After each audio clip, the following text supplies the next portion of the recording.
প্রিয় দর্শক, লাইভে স্বাগত জানাই।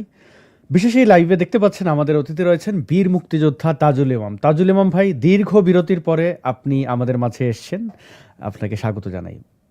ধন্যবাদ আমাকে সম্পৃক্ত করার জন্য। ধন্যবাদ আপনাকে, অসুস্থতার মধ্যে আপনি সময় দিয়েছেন। হ্যাঁ, মানে চিরকালের মুক্তিযোদ্ধা, শারীরিক অসুস্থতা নিয়েও আপনি আমাদের সময় দিয়েছেন। দর্শকদের একটু জানাই, প্রিয় দর্শক, তাজুল ইমাম ভাই একটা দীর্ঘ সফরে ছিলেন, ভ্রমণে ছিলেন। তিনি কলকাতা বেড়াতে গেছিলেন, বেশ এনজয় করেছেন এবং যথারীতি ঠান্ডা নিয়ে ফিরেছেন, গলায় কাশি এবং শারীরিক অসুস্থতা। তারপরেও যেহেতু বাংলাদেশের এই সংকট চলছে, সংকটকালীন সময়, তাই তিনি আমাদের সাথে আছেন। জানাবেন তার অভিব্যক্তি, আমরা তার মূল্যবান পরামর্শ শুনবো যে এই যে মুনাফিকের দল জামাতে ইসলামী, তারা যে ক্ষমতা দখলের পায়তারা করছে, সেটা কি শুধু স্বপ্ন নাকি বাস্তবতা? মানে এটা কি সফল হবে? কি মনে হয় সেটা তাজুল ইমাম ভাইয়ের কাছ থেকে জানবো। তাজুল ইমাম ভাই, প্রথমেই একটা ভিডিও দেখি। এই ভিডিওটি খুবই তাৎপর্যপূর্ণ। জামাত যে আসলে কত বড় মুনাফিক তার প্রমাণ কিন্তু এই ভিডিওটি। তারা যখন যেভাবে সুবিধা হয় সেভাবেই ফতোয়া দেয়। সেই কুখ্যাত রাজাকার দেলোয়ার হোসেন সাঈদীর ঐক্যজোট গঠন করেছেন যে দলের প্রধান হচ্ছেন একজন নারী। আমরা তো এটাকে হারাম বলিনি, ইসলাম তো এটাকে হারাম বলেনি। নারী নেতৃত্ব হারাম এ কথা ইসলাম বলেনি। তাহলে কি বলেছেন? জি, নারী নেতৃত্ব সম্পর্কে আপনাদের কি অভিমত? আমরা এর পক্ষে কোনো ফজিলত। আচ্ছা, নারী নেতৃত্ব হারাম নয়, এটা সেই কুখ্যাত রাজাকার দেলোয়ার হোসেন সাঈদী, জামাত ইসলামের অন্যতম জনপ্রিয় একজন নেতা, সে বাংলাদেশ টেলিভিশনে বসে বলেছে। দলীয় ঐক্যজোট গঠন করেছেন যে দলের প্রধান হচ্ছেন একজন নারী। আমরা তো এটাকে হারাম বলিনি, ইসলাম তো এটাকে হারাম বলেনি। নারী নেতৃত্ব হারাম এ কথা ইসলাম বলেনি। তাহলে কি বলেছেন? এখন নারী নেতৃত্ব যেহেতু হারাম নয়, কুখ্যাত রাজাকার দেলোয়ার হোসেন সাঈদী বলেছে।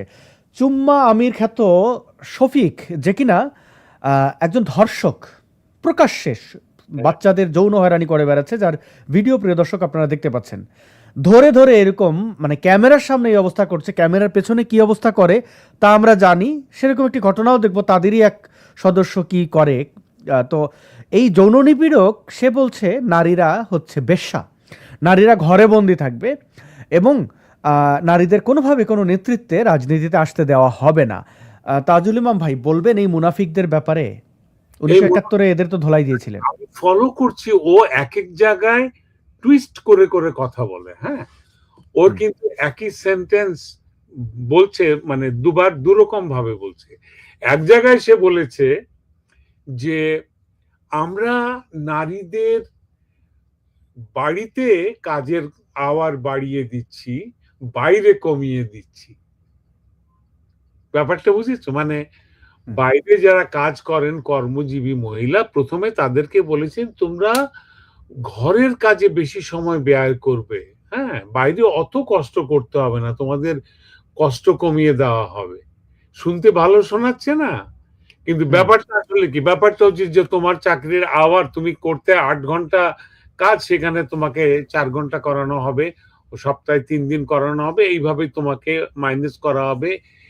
এই মেয়েগুলো কি এগুলো বোঝে না যে তাদেরকে ঘরের ভিতরে ঢোকানো হচ্ছে? আচ্ছা, আরেক জায়গায় সে বলেছে একদম টোটালি মানে আনকাট বলেছে যে কর্মজীবী মহিলারা বেশ্যার মতো, তারা বাইরে যায়, তারা গতর খেটে উপার্জন করে, এটা বেশ্যা। এটা কিন্তু ওর কথাই শুধু না, সাঈদীও এটা বলেছিল। সাঈদী এটা বলেছিল। সাঈদী শুধু আমাদের কর্মজীবী মহিলাদেরকে বেশ্যা বলেনি, সে আমাদের প্রাতঃস্মরণীয়া বেগম রোকেয়াকেও সে বেশ্যা বলেছিল। জাহানারা ইমামকে জাহান্নামের ইমাম বলেছে। নামের ইমাম বলেছে। ডক্টর কুদরতি খোদা, যে সায়েন্টিস্ট আমাদের, তাকে গজবে খোদা বলেছিল। এটা তার কাজ, রাজাকারের এদের কাজ। তাজুল ইমাম ভাই, এই যে বেশ্যা বলেছিল, চুম্মা আমির যে বেশ্যা বলেছিল, এবং বেশ্যা বলার পরে যখন দেখলো যে তার বিদেশি প্রভুরা নারাজ হয়ে যাচ্ছে, তখন সে নাটকের আশ্রয় নিল, বললো আমার অ্যাকাউন্ট হ্যাক হয়েছে। টুইটার অ্যাকাউন্ট হ্যাক হলে সাধারণত 2 দিন সময় লাগে ফেরত পেতে, সে 1 ঘন্টায় ফেরত নিয়ে নেয়। মানে এই ধরনের নাটক আমাদের করে এবং ওরা মনে করে যে আমরা এটা বিশ্বাস করব।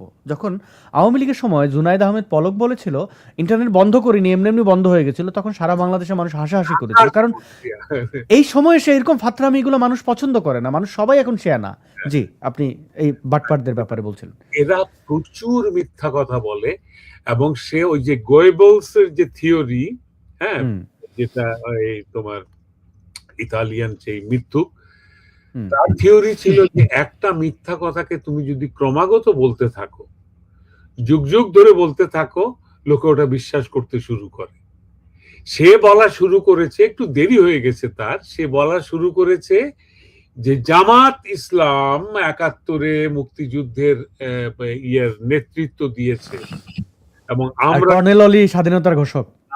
হ্যাঁ, আর কে যেন স্বাধীনতা বলেছে, কর্নেল অলি সম্ভবত। কর্নেল অলিও না, অলিকে এখন হয়েছেন উনি যখন জামাতে যোগ দিয়েছেন তখন উনি ইয়ে হয়েছেন, ঘোষক হয়েছেন।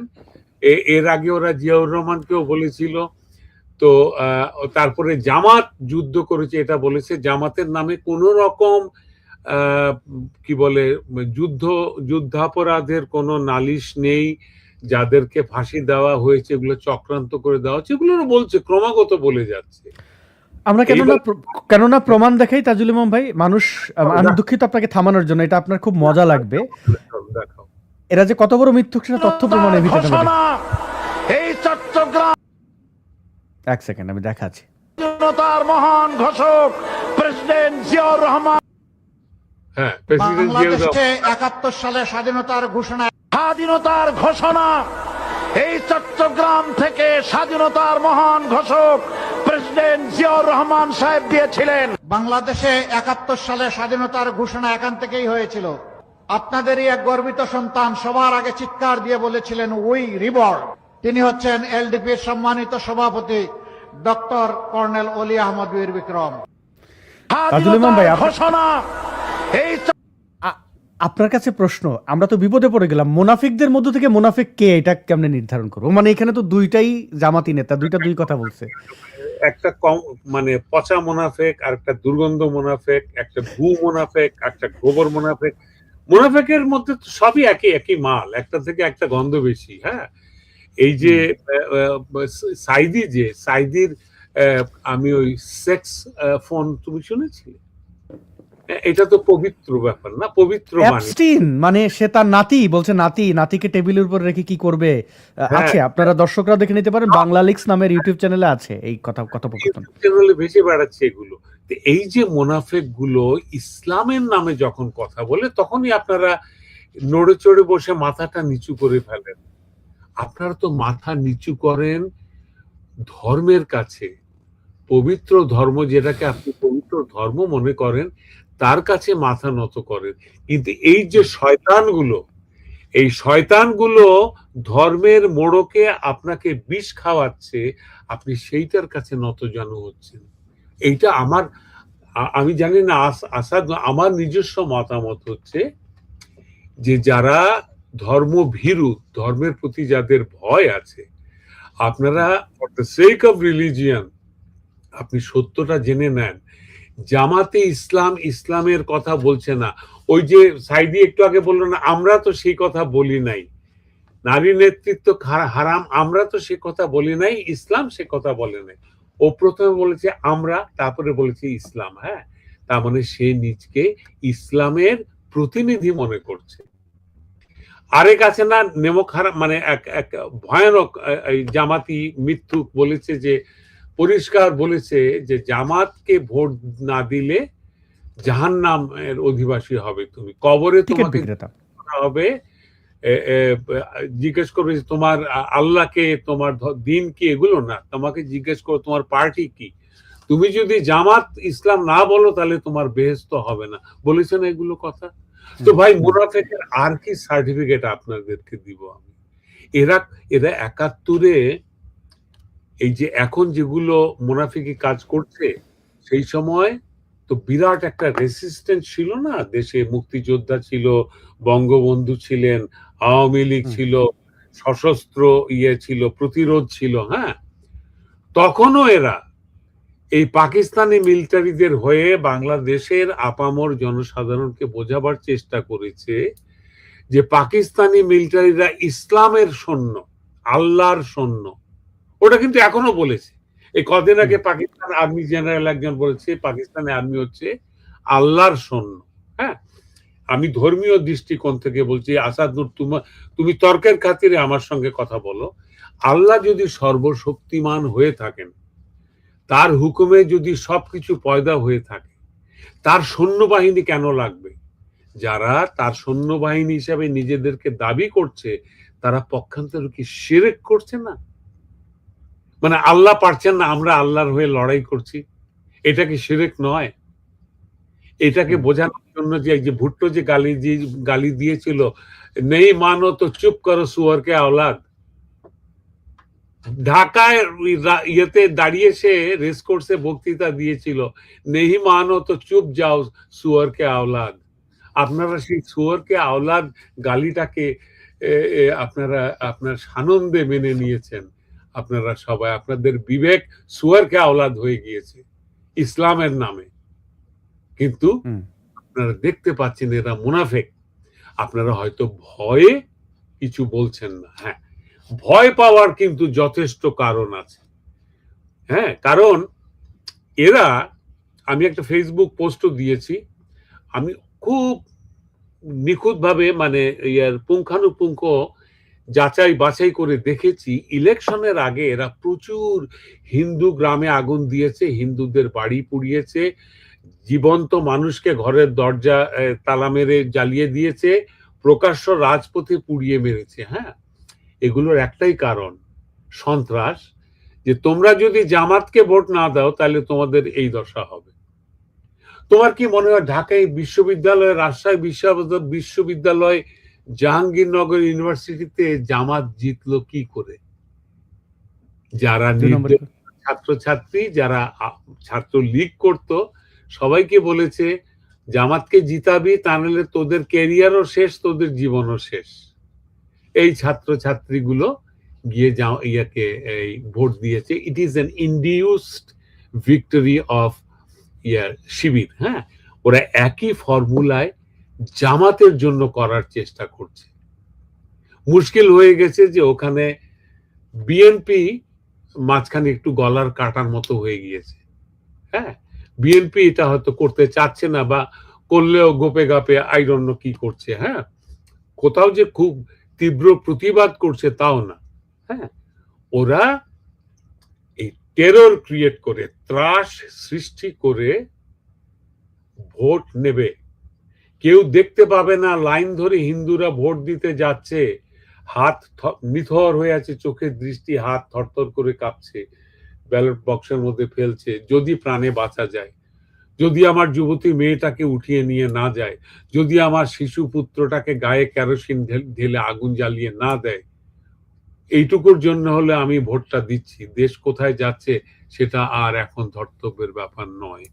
এখন দেশবাসীকে বলছি, আপনি আজকে হয়তো দেখছেন যে হিন্দুদের উপর অত্যাচার হচ্ছে, কালকে আপনার উপরে অত্যাচার হবে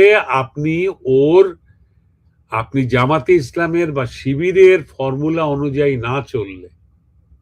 আজকে আসাদ নূর, আমার কাছে একটা খুবই ইম্পর্টেন্ট কনফেশন আমি সংগ্রহ করেছি, আমি এটা পড়ে শোনাই। এটা একজন ইসলামী ছাত্রী সংস্থা আছে না, ওদের ছাত্র শিবিরের যে মানে কাউন্টার পার্ট, যে মেয়েদের যেটা, হ্যাঁ, তো সেখানে উনি কনফেস করেছেন। এটা একটু দীর্ঘ, বাট আমি ধরো 1/3 বা অর্ধেক আমি পড়ে শোনাবো। হ্যাঁ, এটা একজন, মনে রাখবেন, এটা একজন মানে ওই যে ইসলামী ছাত্রী সংস্থা, ছাত্রী শিবির করা একজন নারীর অত্যন্ত দুঃখজনক, বেদনা ভারাক্রান্ত একটা কনফেশন। হ্যাঁ, আমরা যেন এটাকে হাসাহাসি বা অসম্মান না করি। এখানে তিনি ভিকটিম, তিনি তার দুঃখটা বলেছেন। হ্যাঁ, পাকিস্তানিদের আমি অবিশ্বাস করি, যখন তারা গোলাপ নিয়ে আসে তখনও না, সরি এটা কি পড়ছি আমি, এটা নয়। জামাত শিবিরের নেতাদের শারীরিক চাহিদা মেটানোই ছাত্রী সংস্থার মূল কাজ। ছাত্রী সংস্থা নিয়ে ঢাকা বিশ্ববিদ্যালয়ের প্রাক্তন নেত্রী আয়েশা আক্তারের চাঞ্চল্যকর স্বীকারোক্তি। কে কি ভাববে, আমার সম্পর্কে কি ভাববে, এসব চিন্তা করে চুপ করেছিলাম, কিন্তু ভেবে দেখলাম আমার মতো ভুক্তভোগীদের নীরবতার কারণেই ছাত্রী সংস্থা ও জামাত শিবিরের মতো ইসলাম বিরোধী সংগঠনগুলো মুসলমানদের ঈমান ও নারীদের সতীত্ব নিয়ে ছিনিমিনি খেলছে। তাই মা বোনদের সতীত্ব আব্রু রক্ষায় ছাত্রী সংস্থার গোমর ফাঁস করে দেওয়ার সংকল্প করলাম। ইসলাম প্রতিষ্ঠা হোক, এটা মুসলমানদের একান্ত চাওয়া। এই চাওয়া থেকেই মানারাত ইউনিভার্সিটির ইশরাত জাহান মৌসুমীর মাধ্যমে রওশনার আর স্বপ্না নামে এক নেত্রীর সঙ্গে পরিচিত হলাম। স্বপ্না আপা আপন বোনের মতো কাছে টেনে নিলেন। আমার হল অর্থাৎ সুফিয়া কামাল হলের নাজিয়া, জুলেখা ও নাহিদা আক্তার রুবির সঙ্গে পরিচয় করিয়ে দিলেন তিনি। প্রথম ব্লাড ব্যাংক ও গ্রুপ স্টাডির মাধ্যমে আমাদের সাংগঠনিক কাজ শুরু হয়। লক্ষ্য করেছো? ব্লাড ব্যাংক এবং গ্রুপ স্টাডি, এই গ্রুপ স্টাডি কিন্তু আমরা দেখেছি ইয়েতে আমাদের এই মাহফুজ আলম তো গ্রুপ স্টাডি করেই তো করেছে না? আচ্ছা, পরিচয় করে প্রথমে ব্লাড শুরু হয়। আমার সঙ্গে যুক্ত হয় আইন বিভাগের ফারজানা রহমান, জুওলজির তানজিনা আক্তার, ইসলামের ইতিহাস বিভাগের আনতিন ও সমাজ বিজ্ঞান বিভাগের আফসানা আক্তার আঁখি। এরা সবাই বিশ্ববিদ্যালয়ের ছাত্রী। পরবর্তীতে এয়ানাত নামে টাকা সংগ্রহের বাইতুল মালের চান্দা, যেটা দায়িত্ব দেন স্বপ্না আপা। এই যে আসল কাজ, ওদের ফান্ড রেজিং এর জন্য মেয়েদেরকে ওরা ব্যবহার করছে। সংগৃহীত টাকার 20% কমিশন দেয়া। হ্যাঁ, তিনি জানালেন টাকার প্রয়োজন হলে যেন জানায়। এছাড়া ফেসবুকে পেজ ও আইডির মাধ্যমে জামাত শিবিরের প্রচারণা ও সরকার বিরোধী অপপ্রচার চালালে প্রতিটি পেজ বা আইডির জন্য মাসে 8,000 টাকা দেয়া হবে। ঢাকা বিশ্ববিদ্যালয়ে ইসলামের ইতিহাসের পারভিন আক্তার, রাষ্ট্রবিজ্ঞানের জারিন তাসনিম ও আরবি বিভাগের মরিয়ম জামিয়া তামান্না মাসের সেরা প্রচারকারী হিসেবে 70,000 টাকা পায়। কিন্তু এ টাকা আনতে হয় জামাত নেতা, ইম্পর্টেন্ট, এই টাকা আনতে হয় জামাত নেতা শফিকুল ইসলাম মাসুদের বাসা থেকে। যেদিন টাকা আনতে গেল সেদিন রাতে তারা আর হলে ফেরেনি। ওকে, মেক ইট এ পয়েন্ট। আমার সন্দেহ দেখে ইতিহাস বিভাগের চাঁদনি মুচকি হেসে ট্রেনিং ম্যাটেরিয়ালের শীট দিল, যেখানে আবুল আলা মওদুদীর উদ্ধৃতি দিয়ে লেখা হয়েছে যে মুতা বিবাহ হালাল, সুন্নিরা হারাম বলে তা সঠিক নয়। আরো লেখা রয়েছে দাসী ভোগ করা হালাল। আইন বিভাগের নাজমা খাতুন বললেন ছাত্রী সংস্থা ও জামায়াতের সকল সদস্য আল্লাহর বান্দা ও বান্দি হলেও জান্নাত লাভের জন্য ইমাম তথা নেতার গোলামি করতে হয়। সেই লেকচার শিট পড়ে বোঝা গেল জামাত শিবির চাইলেই কোনো নারীর শরীর ভোগ করতে পারে, তবে কারো দ্বিধা থাকলে কলেমা পড়ে রাত্রে মুতা বিবাহ করা হয় এবং সকালে তালাক দেয়া হয়। বলা হয় এতে কোনো গুনাহ হবে না। ধীরে ধীরে বুঝতে পারলাম জামাত শিবিরের নেতাদের মনোরঞ্জন করা ও অপপ্রচার চালানোই ছাত্রী সংস্থার মূল কাজ। প্রাণী বিজ্ঞান বিভাগের তায়েবা তানজিম ও ফলিত পদার্থ বিভাগের ফাইজুন্নেসা আখির সঙ্গে সাংগঠনিক কার্যক্রমে গিয়ে দেখলাম বিভিন্ন স্কুলে গার্ডিয়ান সেজে, এটা আরেক মারাত্মক জিনিস, অন্যান্য অভিভাবকদের সঙ্গে আলাপ করতে হয়। আলাপে স্বামীকে সরকার বরখাস্ত করেছে, সরকার পতন হচ্ছে, মুসলমানদের হত্যা করা হবে, আত্মীয়কে গুম করা হয়েছে, চাচাতো বোনকে ছাত্রলীগ ধর্ষণ করেছে ইত্যাদি বলতে হয়। কাদেরকে? ওই ছোট ছোট ছাত্রীদের অভিভাবকদের। কারা বলছে? না, নেকাব হেজাব পরা ইসলামী ছাত্রী শিবিরের ছাত্রী সংস্থার কর্মীরা।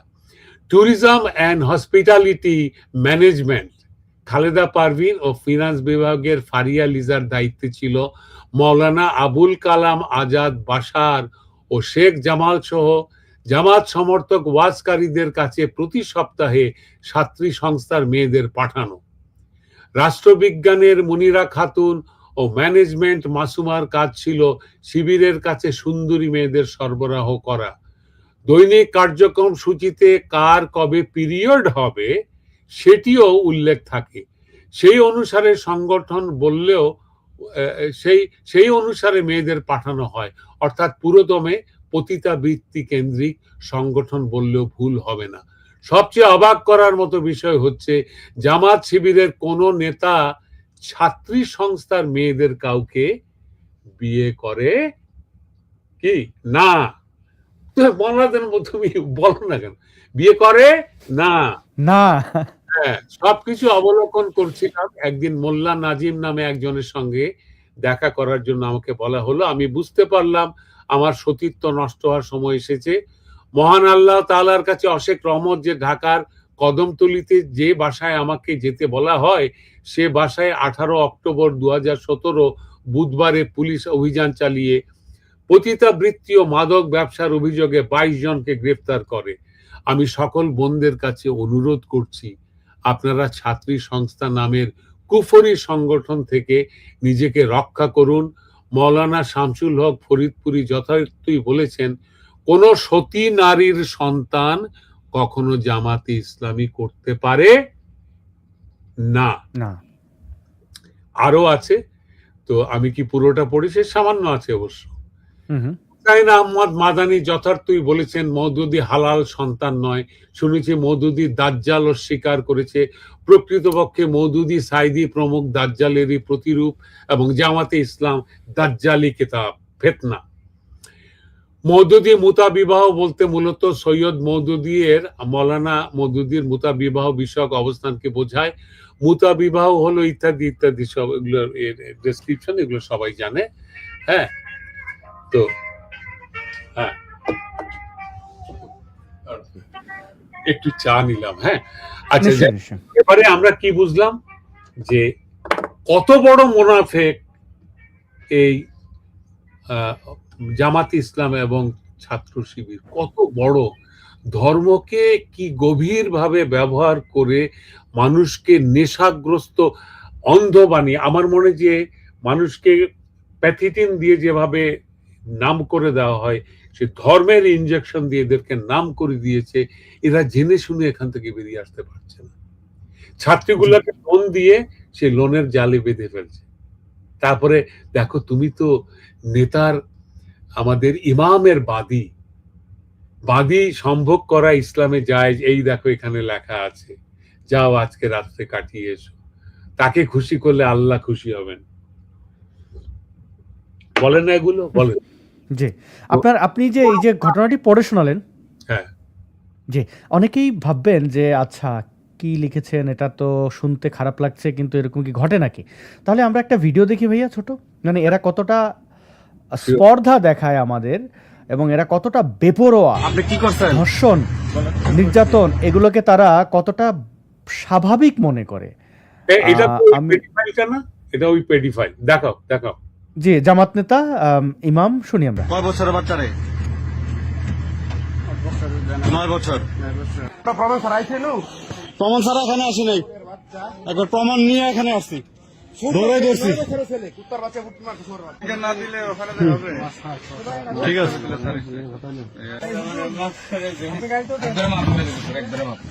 আপনার ঠিকানাটা বলেন, আওয়াজ দিয়ে বলেন।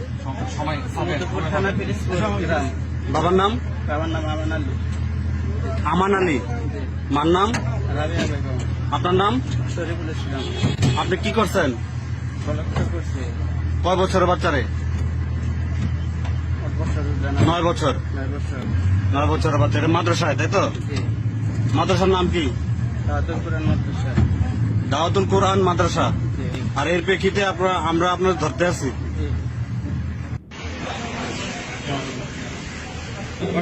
ভালো কি হয়েছে বলেন তো, আপনার কেন ধরে নিয়ে আসছে? বলেন তো, যারা ধরে নিয়ে আসছে কেন নিয়ে আসছে?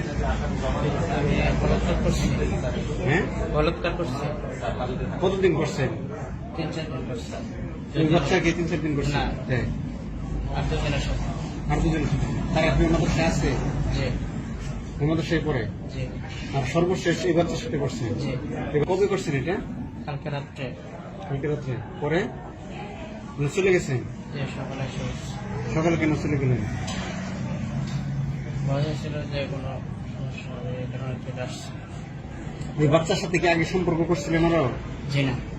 এই বাচ্চার সাথে আগে আর সম্পর্ক করেন না? জি না। আচ্ছা, এইখান থেকে পুলিশ বা মিলিটারি সদস্য তাদেরও এরা যে এক একটা যার যার জায়গা থেকে নির্বোধ তার প্রমাণ এই ধর্ষণকারীকে বলছে যে এর আগে কি সম্পর্ক করেছেন, মানে সম্পর্ক কি, এটা তো ধর্ষণ, তুই ধর্ষণ বলছে যে সম্পর্ক করেছেন। দেখেন, মোল্লাদেরকে সমাজ এইভাবে তাদের একটা জঘন্য অপরাধ, শিশু বাচ্চাদের একের পর এক সে ধর্ষণ করেছে, তার নিজের মুখে বলছে, সেটাকে সম্পর্ক বলছে। বুঝতে পারছেন? আপনার সন্তানকে ধর্ষণ করলে অভিভাবক সম্পর্ক মনে করছে। আরেক বুড়ো বদমাইশ, হ্যাঁ জি। আসাদুর, আরেক বুড়া বদমাইশ এরকম ধরা পড়েছে, হ্যাঁ, তো তাকে জিজ্ঞেস করেছে যে কি করেছেন আপনি, কি মানে ডিটেল জিজ্ঞেস করছে। সে বলছে যে ও তো ইয়ে করে নাই, ওর বয়স, বাচ্চার বয়স বোধহয় 7 বছর, বলে সে তো কোনো বাধা দেয় নাই। এখানেই বলবে, এখানে বলবে, দেখেন এখানে বলবে, দেখেন। আচ্ছা, তো এখন এই বাচ্চারা আপনি কি বলছেন, কিভাবে এসে করছেন এটা বলেন তো? কিছু বলি নাই, রাত্রে সে ঘুমাইছে, তার পেটে ছিটে গেছিলাম। হ্যাঁ, উনি কি আরো ছাত্র থাকে না, এটা আলাদা রুম? এখানে ছাত্র থাকে, তারা ঘুমাই গেছিল। হ্যাঁ, তারপরে ওই ছেলে কি আপনাকে মানা করে নাই? আপনি কিছু বলে না। কিছু বলে নাই? জি না। তারপর কয়বার এসে করছেন এরকম কাজ করছেন? জি কয়বার এরকম কাজ করছেন? ওর কাছে হ্যাঁ, একবারে ছিল। একবার করছেন। পরে পরে একবার পরে কি সজাগ হয়ে গেছে নাকি? না, পরে ও ঘুমাই গেছে, আমি ওরে শুয়ে বসছি। পরে কাজটা তো করা ঠিক হয় নাই, তাই না? এটা সাজা আপনি জানেন? আমি আপনার পয়রা শোনাই নাই সাজাটা কি হয়। সাজা বলেন তো? মৃত্যুদণ্ড নয়তো কারাদণ্ড। মৃত্যুদণ্ড নাইলে কারাদণ্ড। কারাদণ্ড। ও ঘুমাই গেছে, আমি ওরে শুয়ে বসছি। পরে কাজটা তো করা ঠিক হয় নাই, তাই না? ওর কাছে হ্যাঁ, একবারে ছিল। একবার করছেন। পরে পরে একবার পরে কি সজাগ হয়ে গেছে নাকি? না, পরে ও ঘুমাই গেছে। এখানে শুনলেন যে সে বলছে যে সে শিশুটি কিছু বলে নেই, মানে আমরা অ্যাপস্টিন ফাইল নিয়ে অনেক আলোচনা দেখছি, যেখানে কিশোরীদেরকে যৌন নিপীড়ন, ধর্ষণ করত এবং তারা বেশ প্রভাবশালী ইউএসএ। তো তার এই যে অ্যাপস্টিনের যে দ্বীপ, লিটল সেন্ট জেমস আইল্যান্ড, তো এই এক একটা মাদ্রাসা তো এরকম, এবং সেই মাদ্রাসাগুলোর পরিচালক কিন্তু এই জামাত শিবির, এবং তাদের নির্লজ্জতা। আপনি একটু ছাত্রী সংস্থার নারীদেরকে ধর্ষণের বিবরণটা দিলেন।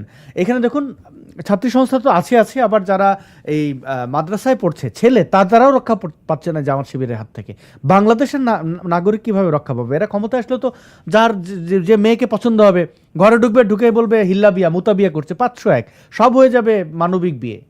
হ্যাঁ, মানে সবাই ধর্ষণের শিকার হবে, তাই না ভাই? ধর্ষণের শিকার। আমাকে একজন নিউ ইয়র্কে, তিনি সোকল্ড লেখিকা, বলেছেন, তার কোন একটা টক শোতে বলছিলেন আর কি, যে ছাত্রলীগ, তারপরে অন্যান্য যে ছাত্র ইউনিয়ন বা অন্যান্য ছাত্র সংস্থা, এরা ধর্ষণ করে, কিন্তু জামাত শিবির কখনো ধর্ষণ করে না। হ্যাঁ, শিবির ধর্ষণ করে না, শিবিরকে সাপ্লাই দেওয়া হয়, তাকে ধর্ষণ কেন করতে যাবে? যদি এটা আমি বলি যে যৌন উন্মাদনা থেকে কেউ দর্শন করে, ওদেরকে তো যৌন সুখ সাপ্লাই দিচ্ছে ছাত্রী সংস্থা, ওদের সংগঠনটাকে এভাবে দাঁড় করিয়েছে যে ওখানে ছাত্রী হলেই সে অটোমেটিক্যালি কেনা বাদিতে পরিণত হয়। অনেকে বলে অ্যাপস্টিন ফাইলে কোনো তালেবান নেতা নাই। তালেবান নেতা থাকবে কি করে? ওরা তো ঘরে ঘরে মানে শিশু করছে, ওর জন্য তো আমেরিকা যেতে হবে না। নারী ধর্ষণ করছে, নারী না পেলে ভেড়া ধর্ষণ করছে। অস্ট্রেলিয়া থেকে একজন ভেড়া সাপ্লাই দিত আফগানিস্তানে, তাকে বন্ধ করা হয়েছে। এরা ভেড়াকে করে, সঙ্গম করে, রেপ করে। হ্যাঁ। রেপ করে। এবং তাজুল ভাই, প্রশ্নটা এরকম যে মদের কারখানায় যে কাজ করে আর কি, অলওয়েজ মদ বানায়, তো তাকে বলা হচ্ছে তোমার তো ওই লোক তো খুব ভালো, তারে তো কোনোদিন বারে দেখি নাই, মানে আরে তো ফ্যাক্টরির মধ্যেই থাকে। তো এগুলো আমরা হাসাহাসি করছি, কিন্তু দেখো এই মেয়েটা কত বড় একটা ফাঁদের মধ্যে পড়ে গিয়েছিল, এবং এই মেয়েটার মতো যে নিজের নাম বলেছে আয়েশা আক্তার, আমি মনে করি না ওটা তার আসল নাম। এই আয়েশা আক্তার কিন্তু হাজার হাজার আয়েশা আক্তারকে ট্র্যাপে ফেলে দিয়েছে, ছেলেদেরকেও ফেলেছে এরা লোন দিয়ে। হ্যাঁ, স্কুল কলেজের বেতন বাকি পড়েছে, পরীক্ষার ফি দিতে পারছে না, হোস্টেলের বেতন দিতে পারছে না, জামাত পয়সা দেয় এবং সেই পয়সা কড়ায় গন্ডায় উসুল করে নেয়। অন টপ অফ দ্যাট তাকে গোলামের মতো সার্ভিস দিতে হয়। তো আপনারা আত্মসম্মান বিক্রি করে ধর্মের নামে এইসব অন্যায়কে যদি আপনারা মেনে নেন, ধর্ম তো স্টাবলিশড হবেই না, আর দেশ গোল্লায় যাবে। কিভাবে গোল্লায় যাবে? আফগানিস্তানের কোন রেফারেন্স ভিডিও আছে তোমার কাছে? স্টিল ছবি টবি, আগা পাঁচতলা কাপড়ে মোড়া মাহারাম আমি দেখাচ্ছি বাইরে যেতে আমি পারে। দেখাচ্ছি একটা প্রশ্ন আছে ভাইয়া। এই ছাত্রী সংস্থার ওই পোস্টের লিঙ্ক পাওয়া যাবে কিনা এটি আমাকে প্রশ্ন করেছেন, তাকে আমি জানিয়ে দিই যে হ্যাঁ, এই ইউটিউবের ডেসক্রিপশনে তাজুল ইমাম ভাইয়ের কাছ থেকে ওই লিঙ্কটা নিয়ে আমি দিয়ে রাখবো। জি, আফগানি আমরা না দেখাই, মানে এগুলো একটু বর্বর এমনিতেই, মানে আমরা সবাই জানি ওইখানে কিভাবে নারীদেরকে বন্দি করে রাখা। আগামী বাংলাদেশ এই জামাতে ইসলামের হাতে পড়লে কোথায় গিয়ে দাঁড়াবে সেটা তো একটু মুসলমানদেরকে জানতে হবে। আপনার স্ত্রী বাজারে গেলে মাহারাম কোথায় বলে আপনার স্ত্রীর বোরখা ঢাকা নিতম্বে ওরা ওই যে সবুজ রঙের লোহার ডান্ডা দিয়ে রাবার দিয়ে পেঁচানো, ওইটা দিয়ে মারবে এবং আপনাকে বলা হবে ইসলাম না মানলে এটা হবে, যেটা আফগানিস্তানে বলা হয়। 3টা বোমা মেরেছে গার্লস স্কুলের সামনে, আফগান মেয়েদের লেখাপড়া চিরদিনের জন্য বন্ধ হয়ে গেছে। আফগান মেয়েদেরকে চিকিৎসা করে না ডাক্তার, কারণ তারা মাহরাম নয়, তারা পরপুরুষ। তারা একটা মেয়ের হার্ট ফেল করলেও বুকের উপরে স্টেথোস্কোপ ধরার অধিকার তাদের নাই, স্পর্শ করার অধিকার নাই, পালস দেখার অধিকার নাই, তার রক্ত ড্র করার অধিকার নেই। এই যে বস্তাবন্দি করেছে, ট্র্যাশ ব্যাগের ভিতরে ভরে দিয়েছে মা বোনদেরকে, এদের কোনো চিকিৎসা নাই, শিক্ষা নাই, কোনো কিছু নাই। এদেরকে নাকি আফগানরা বলে যে তোমরা হচ্ছে বকরির মতো, বকরি, তোমাদেরকে যে কোনো সময় বাজারে বিক্রি করা যাবে। স্ত্রীকে বিক্রি করে দিতে পারে তারা নিয়ে গিয়ে বাজারে, কারণ এরা এদেরকে মানুষ বলে বকরির মতো, গরু ছাগলের মতো সন্তান উৎপাদন করবে, প্রতিপালন করবে, ঘরের কাজ করবে। পছন্দ হবে না ছেড়ে দেব, আরেকজনের হাতে তুলে দেব, আরেকটাকে নিয়ে আসবো ইয়াং থেকে। এই হচ্ছে ওদের ইসলামে এই নারীদের অধিকার আর সম্মান। ওই বলে না আমরা এই তো শফিকুর যে বুড়া শকুন কত জায়গায় গিয়ে বলেছে আমরা মেয়েদেরকে সম্মান করি। মেয়েদেরকে আপনি সম্মান করেন না, মেয়েদেরকে আপনি বিছানায় সম্মান করেন। আর আপনি তো পেডোফাইল, আপনি সম্মান করলেই কি আর না করলেই কি, আপনার বাচ্চা ভালো লাগে। বেয়াদব। এদেরকে সিলেটি ভাষায় কি বলে জানো? এদেরকে সিলেটি ভাষায় বলে গাড়িয়া। এই শফিকুল হচ্ছে কি গাড়িয়া, এই শফিকুর গাড়িয়া। এবং আমার ধারণা ও ব্লিচ দিয়ে ওর ঠোঁট, ওর ওই চোখে, কারণ চোখে ও আমার থেকে বয়সে ছোট, ওর চোখের ভুরু কি করে সব সাদা হয়ে যায়। মানে সাক্ষাৎ মানে কি এরা ধর্ম বেচার জন্য সবই করে। হ্যাঁ, ধর্ম বেচার জন্য সবই করে। look at that এটা will you allow? হ্যাঁ, পেডোফাইল। আমি এখানে থাকলে ওরে জুতা দিয়ে পিটে ওর সবকটা দাঁত ফালাই দিতাম আমি। একদম প্রতিদিন আমার এই ইচ্ছাটা হয়। এই বুড়ো বয়সে এই জন্য তো অসুস্থ হয়ে যাচ্ছে, এই সব ক্রোধ সম্বরণ করতে পারছি না। আবার ইনিয়ে বিনিয়ে এদেরকে সমর্থনও করছে, মেয়েরা সমর্থন করছে। মেয়েরা বলেছে ওখানে হ্যাঁ ইসলামের নারী নেতৃত্ব হারাম, এটা আমরা মেনে নিয়েছি। আপনি নারী নেতৃত্ব হারাম, তাহলে আপনি ছাত্রী সংস্থার সেক্রেটারি হলেন কি করে? তারপরে যে বিবি আয়েশা রাদিয়াল্লাহু আনহা যে জঙ্গে জামাল করলেন, যুদ্ধে সেনাপতিত্ব করলেন, তাহলে বলেন সেটা হারাম ছিল? প্রথম কথা তো যা দাঁড়ায়, যদি কর্মজীবী নারীরা বেশ্যা হয় তাহলে খাদিজা কি বেশ্যা? হ্যাঁ, নবী তো তার অধীনস্থ ছিলেন বহু বছর, হ্যাঁ। 10 বছরের বেশি সময়, এবং তিনি একজন সম্ভ্রান্ত ব্যবসায়ী ছিলেন। যদিও আজহারিরা বলেছে, এই জামাতি নেতা ওয়াজি আজহারি, যে ইনট্যাক্ট না, প্রৌরা, 3 বার তালাক খাইছে, এই ধরনের কথাবার্তা তারা তাদের নবীর স্ত্রী সম্পর্কে বলে। প্রৌঢ়া, বৃদ্ধা, ওইভাবে সে বলে, হুম। তার উচ্চারণ ওইরকম। হ্যাঁ, এই যে অপমানজনক যে ন্যারেশন, এটা কিন্তু জামাতের মাথার মগজের ভেতরে। শুধু শেখ হাসিনাকে এরা ডিফাই করছে তা নয়, পুরো নারী সমাজকে, সে বেগম রোকেয়া থেকে সুফিয়া কামাল সবাইকেই তারা এই তাদের ট্যাগ দিয়ে দিচ্ছে। কোন রকম সম্মান বোধ নাই, তারা নিজেদের মাকেই সম্মান করে। তাদের সাথে শুলে তাদের পণ্য হলে রাজরানী, আর বিপক্ষে গেলেই ওই যে বেশ্যা, চুতমারানি এগুলো বলে, এইসব বলে ওরা। তো এখন আজকে শুনতে খারাপ আমাদের লাগে, কিন্তু এইটাই শব্দ। আমি একটা, আপনি হয়তো বলবেন তাজুল ইমাম ভাই, আমি দুঃখিত, একটা ভিডিও আমাকে না দেখালেই নয়। দেখো। আপনারা জামাতে ইসলামীরা অনেকে ভাবেন যে আচ্ছা, জামাত ইসলামের পুরুষ যারা, এরা খুব বর্বর, ছাত্রী সংস্থার যে নারী বা নারীরা কেমন হয়, এটা নিয়ে অনেকের মিশ্র প্রতিক্রিয়া আছে। আমি আপনাদের দেখাতে চাই, জামাতি সে পুরুষ হোক বা নারী, এরা আগাগোড়া বর্বর। আপনারা হাদির কথাবার্তা শুনেছেন, তাজুল ইমাম ভাই আমার বয়সে এতটাই বড় যে উনি বন্ধু বরের মতোই আর কি। তো শব্দগুলো আসলে আমাদের অনেকে ইয়ে করে, তাজুল ইমাম ভাই বলে যে ভাই এগুলো দেখানোর দরকার নাই, কিন্তু দেখাতে তো আমরা চাই না। এই এই এই জামাতিটার নামে, জামাতের এখন ক্যান্ডিডেট কি দিলশানা পারুল না যেন কি নাম এই মেয়েটার, জামাতি নেত্রী, শোনেন তার মুখের ভাষা শোনেন।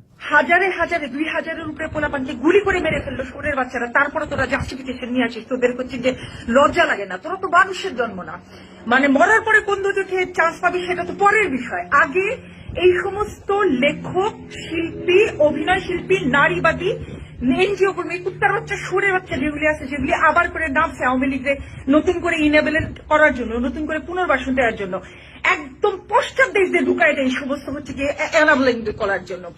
তোদের 2000 আমার বাচ্চা মারছে, তোদের নেত্রী, তোদের স্বীকৃতি নিয়ে আগে তোরা এই জবাব দে, তারপরে তোরা তোদের লেখা চোদাইস, তারপরে তোরা তোদের শিল্পী মারানি চোদাইস, তারপরে তোরা তোদের অ্যাক্টিভিজম চোদাইস। আগে তুই আমার বাচ্চার মৃত্যুর হিসাব দে, তোর পুলিশ, তোর নেত্রী যে গুলি করে মারলে এই হিসাব তুই আগে দেখ, খানকি পোলারা, কুত্তার বাচ্চারা। আচ্ছা, এইটা হচ্ছে জামাতি নারী, একজন নারী, ইউরোপে থাকতেন, এখন বাংলাদেশে এসে বিভিন্ন ভণ্ডামি করছেন। আমি জানি না এটা দেখা যাবে কিনা, এই ছবিটা মানে হিজাব টিজাব পরে, মানে অবস্থা পুরো আর কি বেগতির। তো এগুলো হচ্ছে তাদের মুখের, একটু ধরো একটু দেখি। জি আচ্ছা, আমি এখানে শেয়ার করে দেখাই আমার ফোনে, এটা আমি একটু এই মেয়েটার চেহারাটা দেখাই। এর নাম হচ্ছে দিলশানা পারুল। সে ঢাকার কোনো একটা এলাকার ভোটার হয়েছে এবং তার এটা মুখের ভাষা। এবং এখন তাকে আমার প্রশ্ন করতে তো ইচ্ছাই করে যে 2000-এর লিস্টটা দে, 500 লিস্টও দিতে পারছে না। তাদের জুলাই জঙ্গি যেগুলো, যাদেরকে শহীদ বলা হচ্ছে, তারা ফিরে আসছে। তো আসলে কতজন? জাতিসংঘের সো কল্ড, কারণ ওটা জাতিসংঘের রিপোর্ট না, তো তারাও বলছে যে সর্বসাকল্যে, মানে আওয়ামী লীগ, বিএনপি, পুলিশ সব হত্যা মিলিয়ে হচ্ছে সেটা সংখ্যাটা খুব সামান্য, 1300-1400 আর কি। তার 2000 পার হচ্ছে না। তো তোরা তো এখন ক্ষমতায়, দে লিস্টটা দে। এই দিলশানা পারুল তার নাম, এবং বাংলাদেশে এসে তার কি ভয়ঙ্কর দাঁত ভাই, আমি কোনো নারীর দাঁত এত ভয়ঙ্কর দেখি না। এখন মানুষ বলবে আমাকে বর্ণবাদী, এর তো শুধু মুখটাই দেখেছি, চেহারা সুরত দেখে মনে হচ্ছে একটু লিবারাল, কিন্তু মানে আগে তো ওইরকমই করতো আর কি, মানে একদম সাধারণ নারীদের মতোই থাকতো। এখন এসে হিজাব টিজাবে মরে নিয়েছে, ইয়ে মাথায় দিয়েছে, কিন্তু আজকে দেখলাম দাঁত দেখে তো আমার পুরো মানে অবস্থা খারাপ। এবং মুখের যে ভাষা, তাতে চেহারার ধরন এরকমই থাকবে। এই যে চুম্মা আমিরের চেহারা যেরকম, মানে আমি কারোর চেহারা নিয়ে কটু মন্তব্য করছি না, মানে মুখ হচ্ছে মনের আয়না বলে না, তার মনের যে ভাব সেটা তো চেহারায় ফুসে ওঠে। যে সুন্দর চেহারা হলেও ওঠে, কুৎসিত হলেও ওঠে। ভেতরে যদি হিংস্রতা থাকে, ডক্টর ইউনূস তো ইয়ার একটা প্রুনের মতো, যে তোমার কি বলে শুকনো কিসমিসের মতো চেহারা, কিন্তু ওনারও যখন চোখের মধ্যে আগুন জ্বলে ওঠে তাকে শয়তান মনে হয় আমার। আমি কিন্তু পেয়েছি এরকম। জি ঢাকা 19 থেকে তিনি জি তাজুল ইসলাম ভাই, ঢাকা 19 থেকে তিনি দাঁড়িয়েছেন জামাতের নেত্রী, এই দেখেন এখানে এসে হিজাব টিজাব পরে নিয়েছে পুরো, এবং এতে কত বড় ভণ্ড, মানে কত বড় বাটপার আমি দেখাই। এর আগের ছবি যদি আপনি দেখেন, বা জানি না এগুলো ডিলিট করে ফেলেছে কিনা, মুখের ভাষা তো শুনলেন, তো আগের ছবিগুলো যদি দেখা যায় মানে এরকমই আর কি, এরকম। এই তো এরকম। হ্যাঁ, তো ও হ্যাঁ, যে আরো আরো আরো আরো আরো খোলামেলা ছবি আছে, মানে তার এমন ছবি আছে যেখানে ক্লিভেজ দেখা যাচ্ছে, এরকম আমি একটা ছবি দেখেছিলাম, রেখেছে কিনা ডিলিট করেছে আমি জানি না। তবে সে যাই হোক না কেন, আমি ভেবেছিলাম অন্তত পক্ষে আসলে সব পিনাকিরাই এরকম হয়, মানে জামাতি মানেই হচ্ছে যে ভণ্ড, বদমাশ, অসভ্য, ইতর। দেখেন এই নারী এখন হয়ে গেছে হিজাবি, বাংলাদেশের ভণ্ডামি, মানে কি আর বলি। দেখেন এদের ভোট পেতে হবে।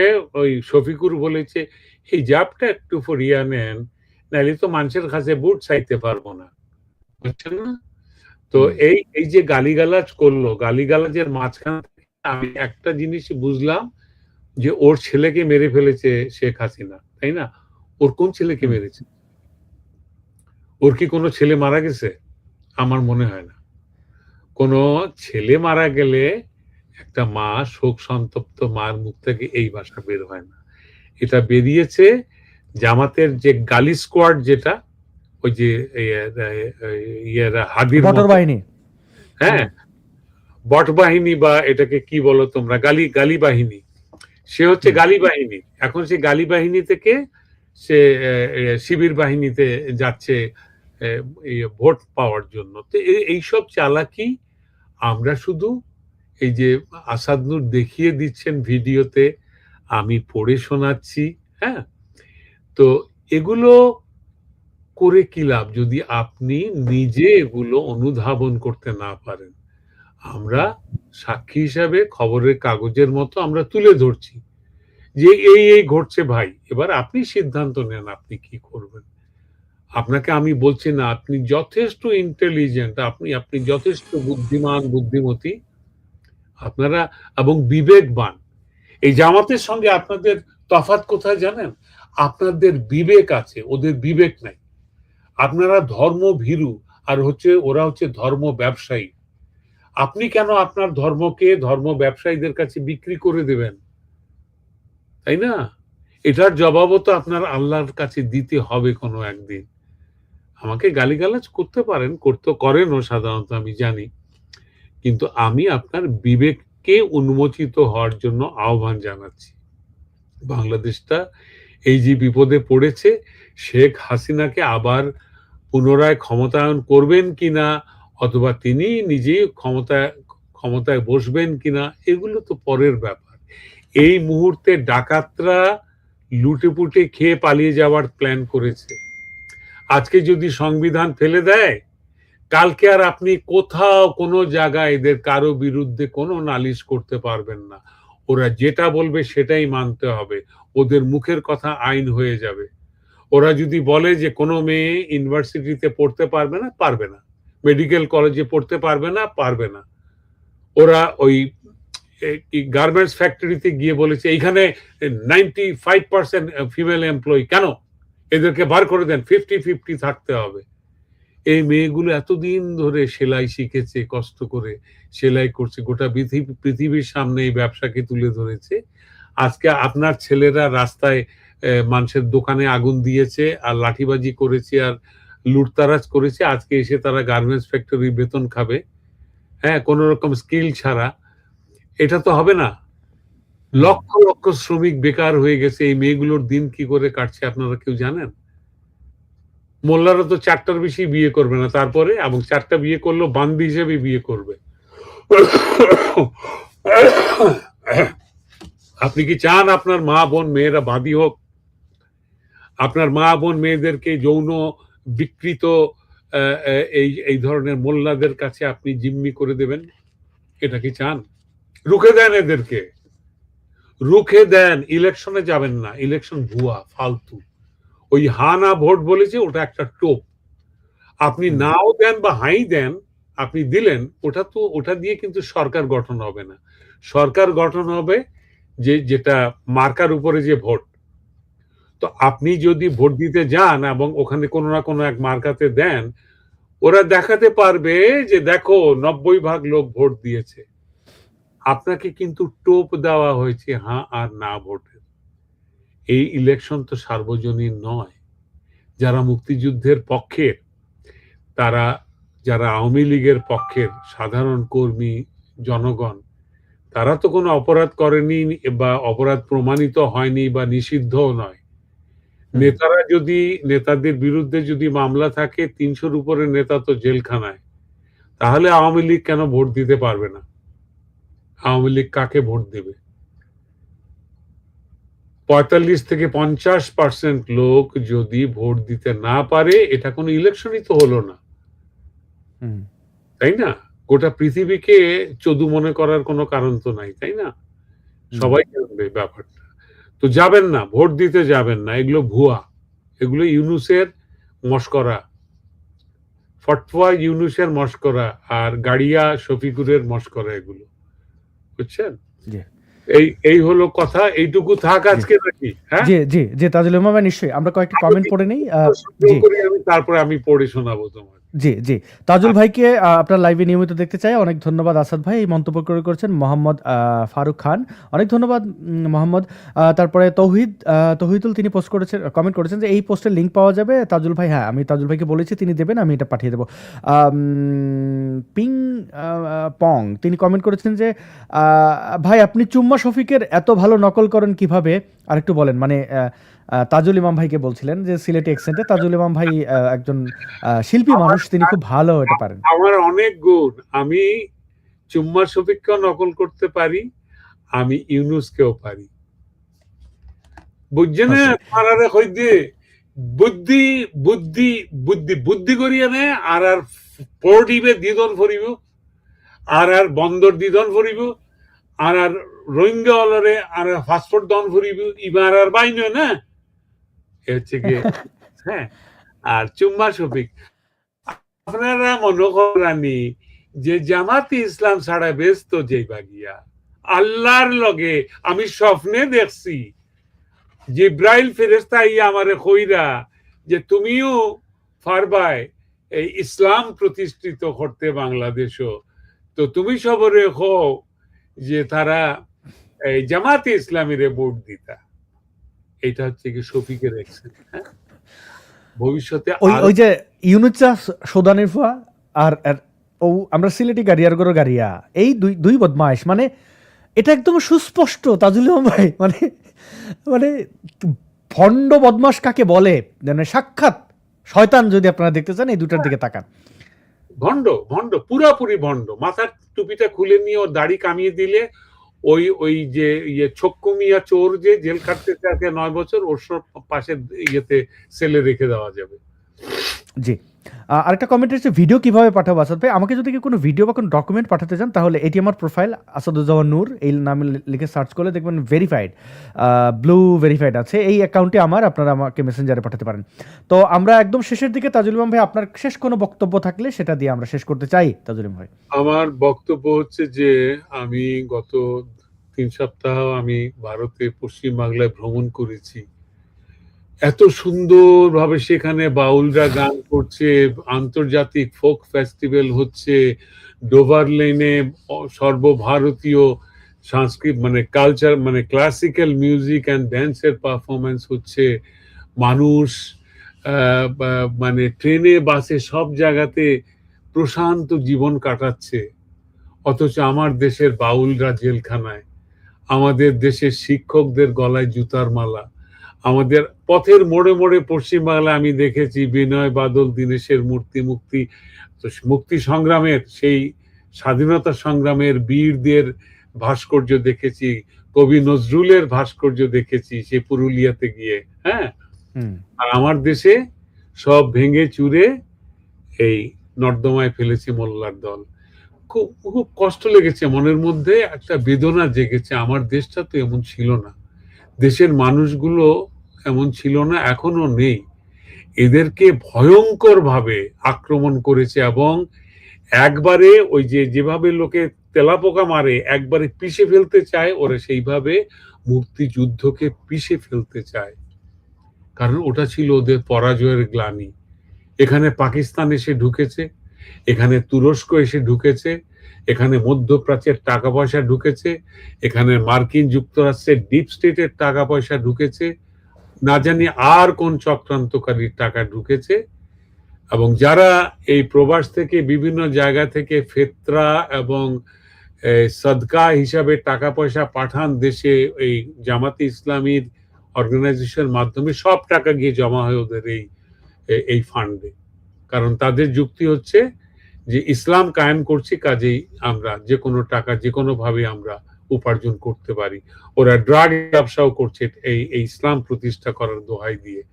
আপনারা এগুলো মেনে নেবেন না, এদেরকে রুখে দিন। এরা মুনাফেক, এরা বেঈমান, এরা মিথ্যাবাদী, এরা চোর, জোচ্চোর, এরা সফেদ পোশাক পরা চোর। জি, এইটাই আমার শেষ অনেক কথা। ধন্যবাদ, অনেক ধন্যবাদ বীর মুক্তিযোদ্ধা তাজুল ইমাম। ড্রাগ ব্যবসা নিয়ে যদি কারো সন্দেহ হয় তাহলে জানবেন, গুগলে সার্চ করতে পারেন। পাকিস্তান থেকে পাখির খাবার, পাখির খাদ্য হিসেবে আনা দ্রব্য, মানে সেই বীজগুলো ছিল পপির কাঁচা, মানে এটা থেকে বীজ, মানে যেন আপনি পপি চাষ করতে পারেন, বাংলাদেশ যেন ড্রাগে ভরে যায়। তো এই জামাত ইসলাম আসলে এমন কোনো অপরাধ নেই যা করে না, কিন্তু সামনে যেহেতু তাদের ইসলাম, একটু আগে যে বলাৎকারী মোল্লাকে দেখালাম ইমাম, তো অকপটে বলে যাচ্ছে সে ধর্ষণ কতজনকে করেছে। তো এরা এইরকমই, আপনার থেকে আপনি তার অপরাধ ক্ষমা করবেন এটা সে জানে বলেই তার ব্যাংকের আগে ইসলামী ব্যাংক, তার জামার সামনে জামাতে ইসলাম, বড় করে ইসলাম। অনেক ধন্যবাদ। বাংলাদেশ এবং ভারতের নাগরিকদের শুভরাত্রি জানাই, এবং বিশ্বের যে যেখান থেকে দেখছেন তাদের যার যার সময় অনুযায়ী শুভ সময়। তাজুল ইমাম ভাই, বীর মুক্তিযোদ্ধা, আপনাকে অসংখ্য ধন্যবাদ আমাদের সময় দেওয়া। জয় হোক জীবনের, জয় হোক বাংলাদেশে।